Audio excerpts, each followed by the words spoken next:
আদ-দাওয়া.টিভি, দুনিয়া ও আখিরাতের কল্যাণে। সকলের কালেমা তাওহীদ, যে কালেমা পড়ে মুসলিম হয়।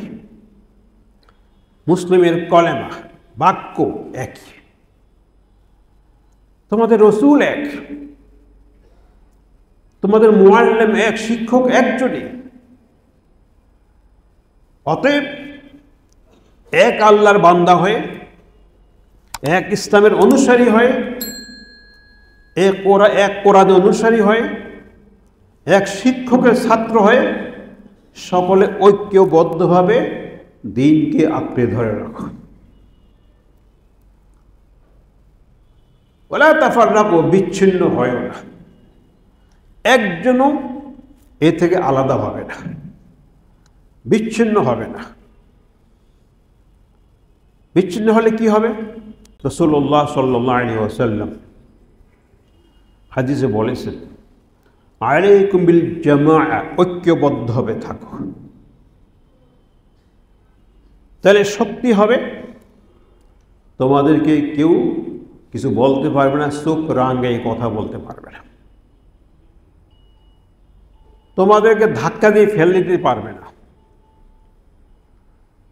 কেন? কেউ যদি জামাত থেকে আলাদা হয়ে যায়, বিচ্ছিন্ন হয়ে যায়,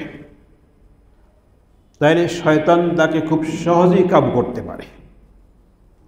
একটা উদাহরণ দিয়েছে, যেমন ভেড়ার পাল, বকরির পাল মরুভূমিতে চলে, যতক্ষণ একত্রিত অবস্থায় থাকে, একত্রিত থাকে, বাঘ আক্রমণ করার সাহস পায় না। কিন্তু যখনই একটি ছাগল বা ভেড়া এই দল থেকে আলাদা হয়ে যায়, বিচ্ছিন্ন হয়ে যায়, তখন সহজে একটি বাঘ তাকে আক্রমণ করে তার রক্ত চুষে খেতে পারে। অতএব আলাইকুম বিল জামাআ, ঐক্যবদ্ধভাবে থাকো। আর ঐক্য হবে না কেন? তোমাদের শক্তি যদি সঞ্চয় করতে চাও, শক্তি নিয়ে বাঁচতে চাও, ঐক্যবদ্ধ হও। তোমাদের আল্লাহ এক। যিনি আরেক মত পোষণ করেন তাকে জিজ্ঞাসা করেন, তোমার রবকে? কবরে গেলে যে প্রশ্ন হবে, মান রব্বুক, সেই রবের উত্তরটা কি দিবা? সবই বলে রব্বি আল্লাহ, আমার রব তো আল্লাহ। তাই সবের রব হইল আল্লাহ, মালিক একজন। এক মালিকের গোলাম আমরা, সব আমরা গোলাম, আল্লাহ আমাদের মালিক। তাহলে আবার ভিন্ন একটা দল কেন হবে? এক মালিকের অধীনে আছি, এক মালিকের গোলাম হিসেবে চলতেছি।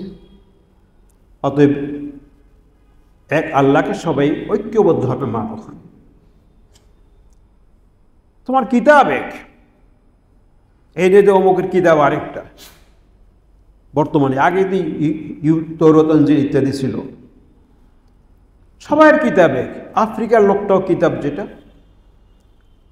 আমেরিকার লোকটাও সেই কিতাব, জাপানের লোকের সেই কিতাব, বাংলাদেশের সেই কিতাব।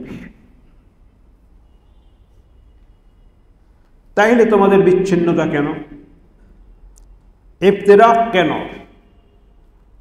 আর যখনই ইফতিরাক হবে, বিচ্ছিন্ন হবে, আল্লাহ কোরআনে কারীম অন্য জায়গায় বলেছে, ওয়ালা তানাযাউ ফাতাফশালু ওয়া তাযহাবা রিহুকুম, ইখতিলাফ করো না, ঝগড়ায় লিপ্ত হইও না, গ্রুপ আলাদা আলাদা গ্রুপ করো না, একটা গ্রুপে থাকো। তাহলে ফাতাফশালু, যদি গ্রুপ করো, দলবাজি করো, গ্রুপবাজি করো, ফেরকাবাজি করো, দুর্বল হয়ে পড়বে। উনি এই গ্রুপের লোক, উনি ওই গ্রুপের লোক, উনি ওই গ্রুপের। শক্তি লয় হবে, ক্ষয় হবে। ফাতাফশালু, দুর্বল হয়ে পড়বে। ওয়া তাযহাবা রিহুকুম, আল্লাহর পক্ষ থেকে তোমাদের শক্তি, যে বাতাস, যে বাতাস যে মানুষ চলে, দুনিয়া চলে, তোমাদের এই শক্তি আল্লাহ পাকের পক্ষ থেকে দুর্বল হয়ে যাবে, রহমত উঠে যাবে। তখনই দুশ্মন তোমাকে সহজে ঘায়েল করতে পারবে, তোমাকে শিকার করতে পারবে, তোমার উপরে আঘাত আনতে পারবে। অতএব ঐক্যবদ্ধ হোক, সুদৃঢ় হোক, মজবুত হোক। দিন তো একটা, ইসলাম। এবং ইসলাম এমন এক দিন,